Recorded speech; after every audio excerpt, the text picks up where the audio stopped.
નમસ્કાર મિત્રો, આજે હું બનાવવાની છું મેંદાની ફરસી પૂરી. તો તેના માટે મેં અહીંયા 500 ગ્રામ જેટલો મેંદો લઈ લીધો છે. સામગ્રીમાં જોઈએ તેમાં નાખવા માટે તો અહીંયા મેં જીરું, સફેદ તલ, કાળા મરી અને અજમો આ 4 સામગ્રીને મેં ક્રશ કરીને લઈ લીધી છે. આ ચારેને અધકચરા ક્રશ કરવાના છે જેથી તે અંદર પૂરીમાંથી બહાર ન નીકળી જાય તળતી વખતે. 1 મોટી ચમચી જેટલું આપણે તેમાં મીઠું નાખીશું. 1 ચમચી તેમાં આપણે હળદર નાખીશું. 2 મોટી ચમચી જેટલું આપણે તેમાં મોણ માટે તેલ નાખીશું. મોણ આપણે મુઠ્ઠી પડતું રાખવાનું છે જેથી તેલની વધારે જરૂર પડે તો તમે વધારે તેલ નાખી શકો છો. હવે આ બધી સામગ્રીને આપણે મિક્સ કરી લઈશું.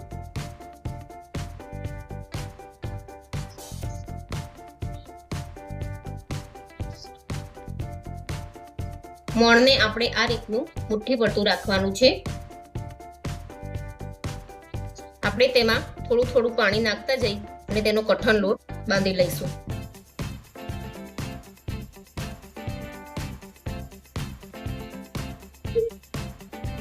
આ રીતનું આપણે કઠણ લોટ બાંધી દઈશું અને તેને ઢાંકીને 5 મિનિટ પછી જુઓ આપણો લોટ હવે સરસ સેટ થઈ ગયો છે. હવે આપણે તેમાંથી આ રીતના નાના નાના ગુલ્લા બનાવી લઈશું.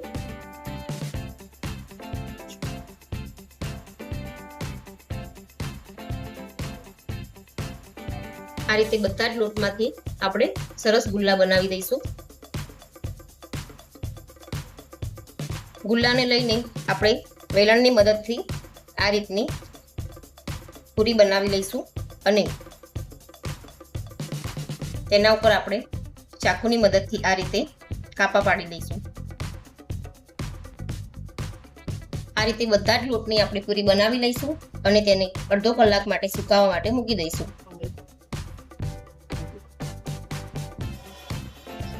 અડધો કલાક પછી જુઓ હવે પૂરી સુકાઈ ગઈ છે. તેલ ગરમ થઈ ગયું છે. હવે આપણે તેમાં પૂરી તળવા માટે નાખી દઈશું.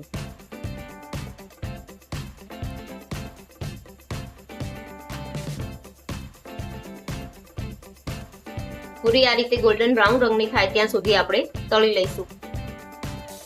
પૂરી જુઓ હવે બનીને તૈયાર થઈ ગઈ છે અને તે કેટલી ક્રિસ્પી બની છે જુઓ અને ખાવામાં પણ ખૂબ જ ટેસ્ટી લાગે છે.